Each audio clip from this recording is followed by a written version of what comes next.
Hello and welcome back to PhD Pathshala. तो जैसा कि आप सभी जानते हैं, इस चैनल पर हम आपके लिए पीएचडी एडमिशन एंड वैकेंसी से रिलेटेड अपडेट लाते रहते हैं। तो जिन्होंने अभी तक सब्सक्राइब नहीं किया है, जल्दी फटाफट से सब्सक्राइब कर लीजिए। और चाहिए तो आप हमारा टेलीग्राम चैनल भी फॉलो कर सकते हैं, लिंक आपको डिस्क्रिप्शन बॉक्स में मिल जाएगा। So let's start. हो एक और असिस्टेंट प्रोफेसर वैकेंसी की अपडेट लेकर आ रहे हैं हम लोग के लिए। इस बार जो हमारी अपडेट है वो श्याम प्रसाद मुखर्जी कॉलेज से, ये डी यूनिवर्सिटी से एफिलिएटेड कॉलेज है। आइए देखते हैं क्या बताया नोटिफिकेशन में। सबसे पहले जिसमें मैंने बताया कि जो असिस्टेंट प्रोफेसर उसकी वैकेंसी निकाली गई है। इसकी लास्ट डेट आपकी होने वाली है 20 सितंबर। 20 सितंबर लास्ट डेट होने वाली है। और ये फॉर्म का लिंक दिया हुआ है यहाँ पे आपको। आप इसके थ्रू जाके इनका फॉर्म भर सकते हैं। जो पेमेंट की बात करते हैं, इसमें ये 7 पे कमीशन है। उसके मैट्रिक्स पर पेमेंट होगा अराउंड ऑलमोस्ट अराउंड 54 55 बेसिक पे पेमेंट रहेगा। इसके बाद और चलते हैं आगे, देखते हैं आगे क्या बताया है। यहाँ पे कैटेगरी वाइज सीट दी हुई, किसमें किसमें कितना है। जैसे कॉमर्स में एक है, ज्योग्राफी में एक है, होम साइंस में आपकी एक पोस्ट है। और टोटल 3 पोस्ट आई है, जिसमें से आपकी 2 अनरिजर्व की है और एक ओबीसी की पोस्ट है। तीनों सब्जेक्ट में आपके असिस्टेंट की वैकेंसी निकल कर आई है। जो इनकी ड्यूल वाली साइट है, अब इसके थ्रू लेके आप अपना फॉर्म भर सकते हैं। और अभी चलते हैं, इतना आगे क्या बताया है। हाँ, फीस की बात करें तो आगे आपको फीस बताया है। जो अनरिजर्व ओबीसी ईडब्ल्यूएस कैटेगरी है उनके लिए 500 है। और बाकी जो एससी और एसटी कैटेगरी है उनके लिए कोई फीस नहीं है। तो आपकी कोई फीस नहीं लगने वाली अगर आप एससी एसटी कैटेगरी से। और अगर आपके एससी कैटेगरी किसी कैटेगरी से हैं तो आपकी 500 फीस लगने वाली है। फीस आपकी नॉन रिफंडेबल होगी, जैसे कि हमेशा होता है। और आगे देखेंगे इसके अलावा और क्या बताया है। अब आगे कुछ ये सब बेसिक डिटेल है।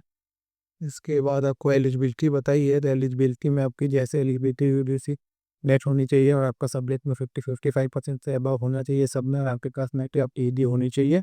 ये आपकी बेसिक एक एलिजिबिलिटी होगी सभी सब्जेक्ट के लिए। और क्या बताया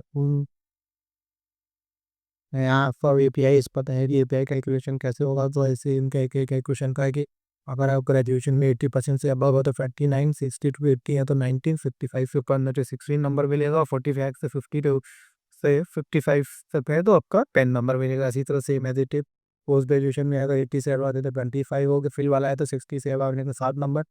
पीएचडी का 25 नंबर है। नेट अगर आपको जेआरएफ के साथ है तो 10 नंबर, विदाउट जेआरएफ है तो 8 नंबर। पब्लिकेशन का 2 मार्क्स मिलेगा ईच, और पब्लिकेशन और मैक्सिमम पब्लिकेशन का 6 नंबर मिलेगा। इस तरीके से आपका पूरी एपीआई बनेगा। अपना एपीआई आप इसी पे करके शुरू कर सकते हैं। टीचिंग एक्सपीरियंस अगर है तो 10 नंबर उसका मिलेगा। और अगर कोई अवार्ड मिला है तो 3 नंबर उसका मिलेगा। अगर नेशनल लेवल पर है, स्टेट में तो 2 में। अगर आप टोटल देखेंगे तो ऐसे आपका 25 नंबर आपका पीएचडी हो गया, 10 नंबर नेट हो गए, 3 नंबर अगर आप किसी अवार्ड में है, 84 नंबर आपका एकेडमी रहेगी, 6 नंबर पब्लिकेशन, 10 नंबर आपका टीचिंग एक्सपीरियंस। टोटल आपको 100 नंबर का एपीआई यहाँ पे बने। इस तरीके से आपका एपीआई है, अपना एपीआई कैलकुलेशन कर लीजिए। इसके बाद आगे चलते हैं, आपके क्या बताया है।